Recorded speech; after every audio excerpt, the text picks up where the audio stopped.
শুভ সকাল। প্রতিদিনের pre market আপডেটে আপনাদের স্বাগতম। সূচক ৭৫.০৮ পয়েন্ট বা ১.৪৭% হ্রাস পেয়ে ৫,০৪৪ পয়েন্টে স্থির গতদিন হয়। বাজারের লেনদেনের পরিমাণ দাঁড়িয়েছে ৪৪২ কোটি টাকা, যা আগের কার্যদিবসের তুলনায় ০.৪৭% কম।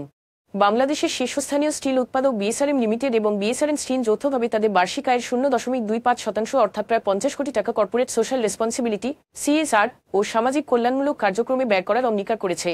বিএসআরএম লিমিটেড ২০২৫ অর্থবছরের ইতিহাসে সর্বোচ্চ আয় করেছে, যেখানে নিট মুনাফা প্রথমবারের মতো ৫০০ কোটি টাকার সীমা অতিক্রম করেছে।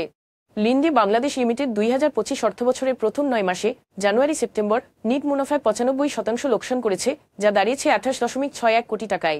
২০২৫-২৬ অর্থবছরের প্রথম প্রান্তিকে জুলাই-সেপ্টেম্বর বার্ষিক উন্নয়ন কর্মসূচির এডিপি বাস্তবায়ন হার আগের বছরের তুলনায় সামান্য বেড়েছে, তবে ব্যয় কমেছে ১,০৫৭ কোটি টাকা। এখন এ পর্যন্তই, ধন্যবাদ।